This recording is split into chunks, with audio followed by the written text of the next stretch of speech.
This video is brought to you by Keep's Hair Loss Products for Men. I'll tell you a little bit more about them later. Just got a call from my grandpa. He said there's a bunch of geese on his place. So Drake and I are gonna go chase them off.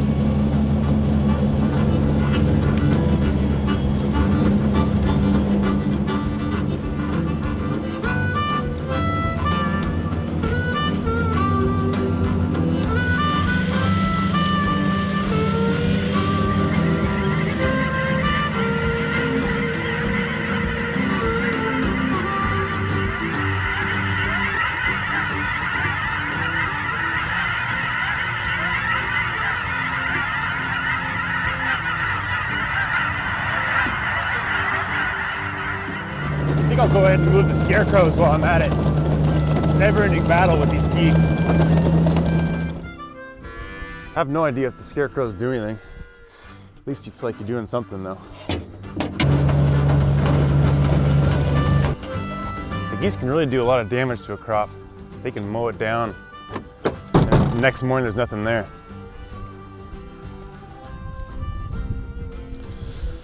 So we're constantly chasing them off. Chasing them from one field to the other. Here you go, buddy. Do your job.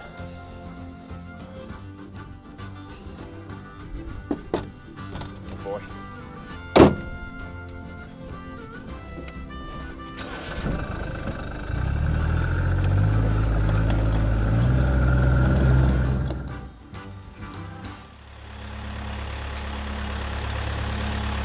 Even though it's the wintertime here on the farm, which is the slow season, there's still plenty of jobs to be done. I needed to spray all the wheat fields. We had a lot of volunteer grass coming back, which was growing on these fields last year.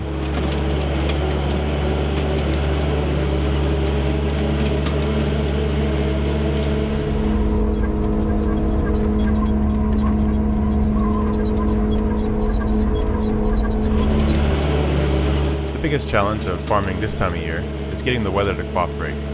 You need to be ready to go when you get a couple days of sunshine. It's really hard to see the wet, muddy spots, and priority number one for me is to not get the sprayer buried out in the middle of the field. It's a heavy machine, especially when you have a full tank.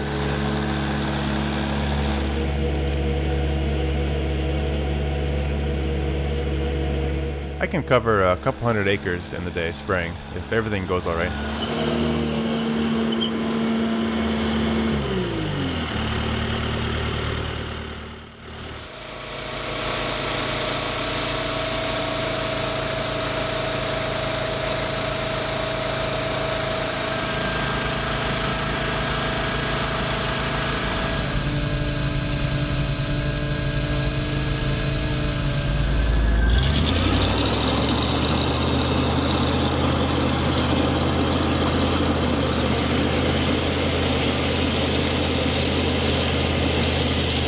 Got all the wheat sprayed yesterday, so I jumped in the fertilizer buggy and I'm putting on some fertilizer this morning. Again, trying to avoid those wet spots. Found a couple. Almost buried the thing. That's when these big flotation tires come in handy. They do a pretty good job spreading out the weight and getting across the wet dirt. I think I spend more time looking at the computer screen than I do the actual field ahead of me. The guidance works really well. And the GPS guidance also controls the rate. So even when I slow down at the end of the field, it's still putting on the right amount.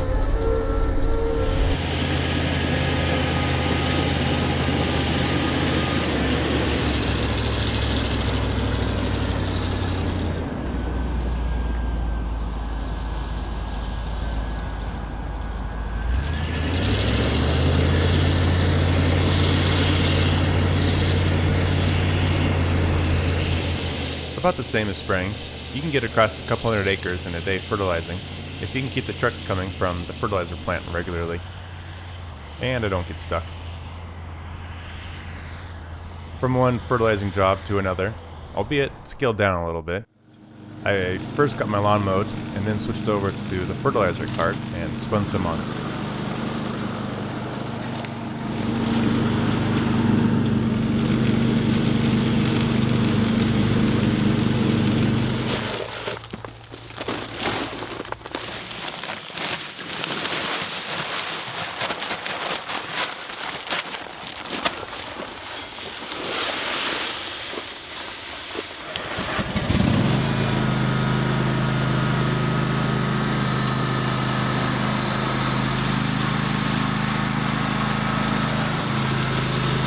can't quite cover the same 200 acres in a day with this setup, maybe only 150 or so.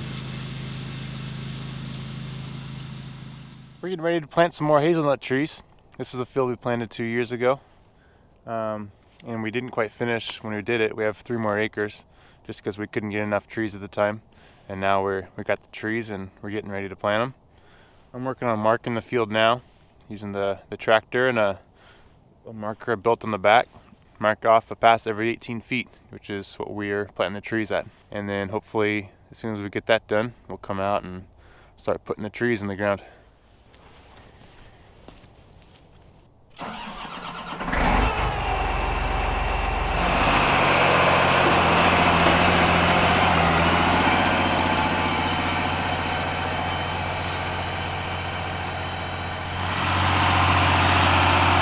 It'd obviously be better with a smaller tractor, but this is the only tractor we have auto steer on, so we use it to mark our hazelnut orchards.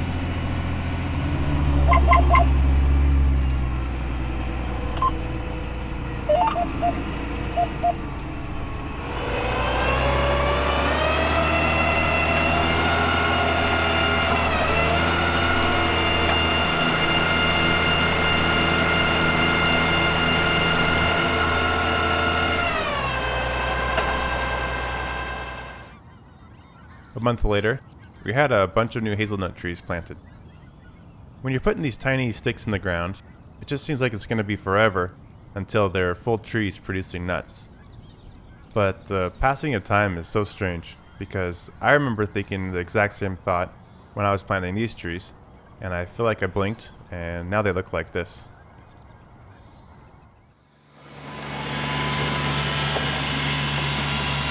When I sprayed the field, I saw there was a tree that fell down into the field. It's a never-ending job keeping the perimeter of the fields clean. Go get it chopped up and move it out of the way.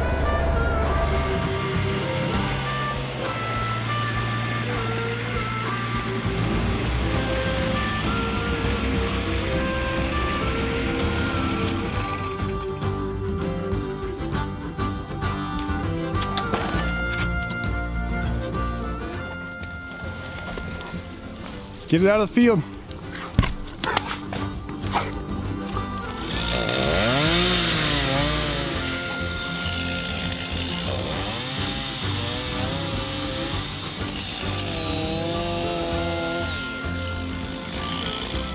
It's really important to get all these sticks up before the wheat gets tall. You lose them, then they'll go through a combine, and that's no good.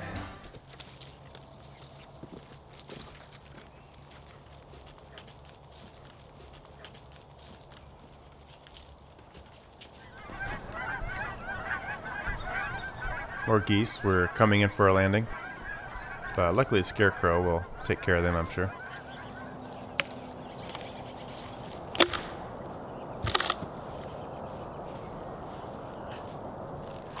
Got it done. There's one more piece here, but it's covered in poison oak, so I'm gonna leave that one alone. Ready to go home, Jake?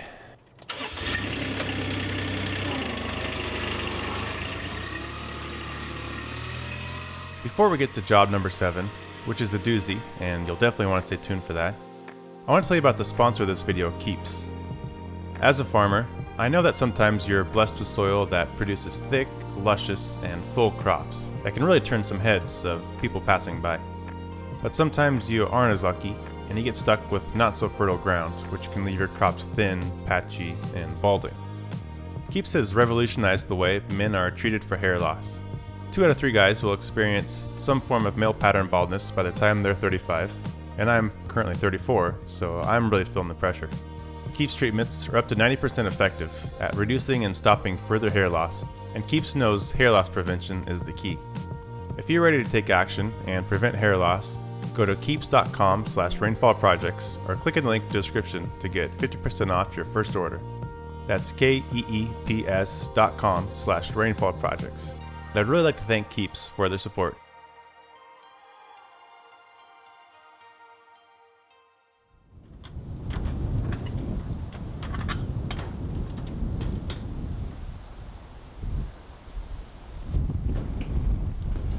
I had a big, heavy tree limb install a couple new skylights in the shed, where my CNC routing table is. I was really happy to find a spare piece of the same metal roofing up in the rafters of the barn, which I hoped was going to be enough to patch up the holes.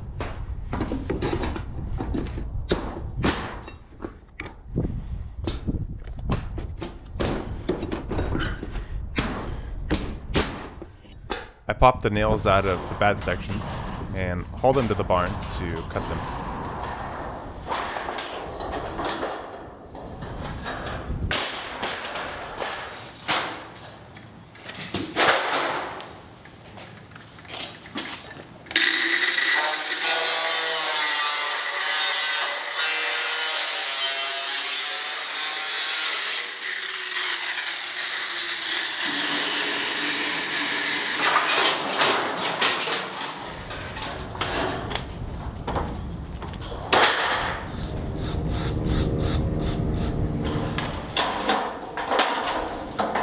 This is also one of those jobs that had been on my to-do list for months now.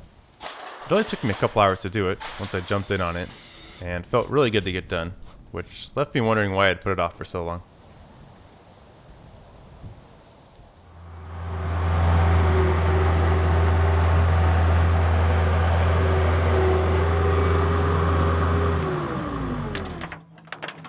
The last area around the house that needed to be cleaned up was behind the barn, which Kelly had her eye on as a potential berry patch since moving in. We got it all raked and picked up.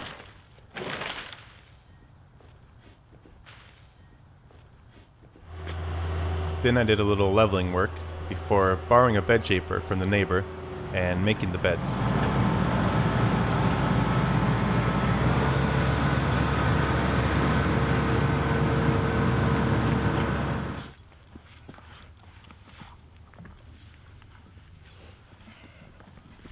Kelly and Drake got to work planting. And lastly, I spread some sawdust.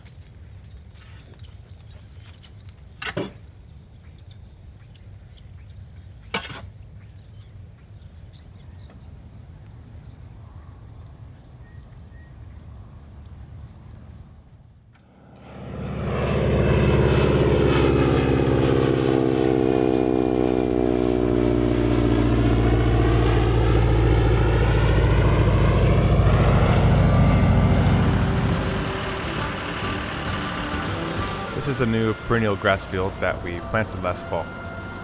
So I needed to put back in the furrow that guides the linear through the field. The linear has a guidance arm with a small wheel on the end of it that runs in the furrow, which keeps it on track through the field. You have to try and drive as straight as you can with the tractor.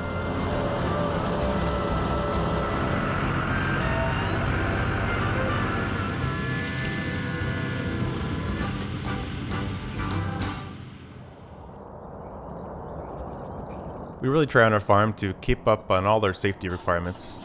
It's hard for a small farm like ours. Our HR department is my mom, I guess.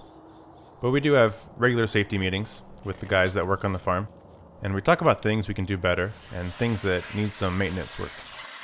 One thing that was brought up was this flail, which needed a guard over the belts.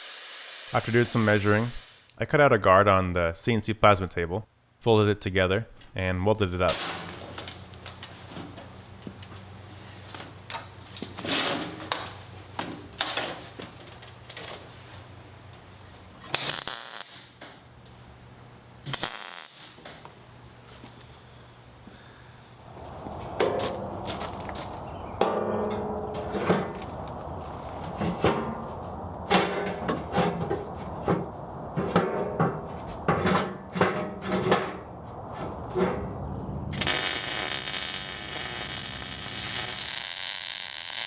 I welded on some hinges and came up with a latch to keep it closed. There are bearings that need to be greased regularly inside the shield, so it's important that it could be opened easily.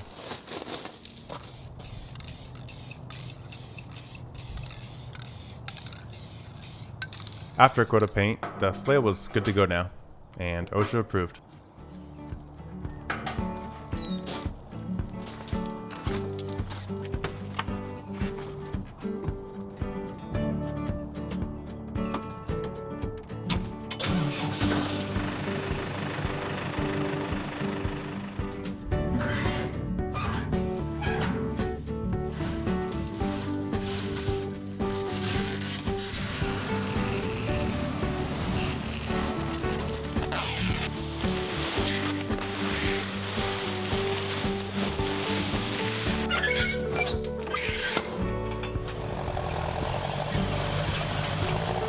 Definitely the most weather-dependent thing we do this time of year is groundwork for the early season planting. A lot of times you'll have all the tractors ready to go and the seed loaded up in the drill. You just have to sit and wait for some sunshine.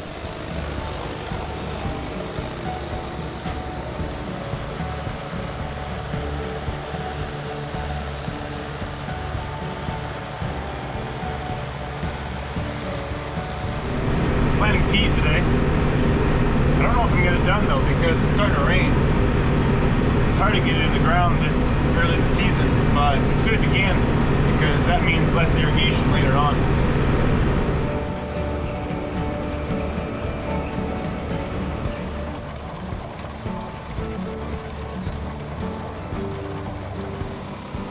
Pea planting not only got rained out, it was looking like it might get snowed out. I had to park the planter in the shed.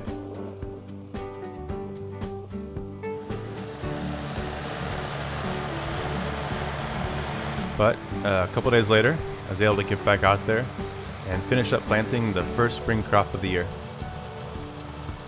It always feels so good this time of year to see things start to grow and to be able to get out there and start making things look nice again.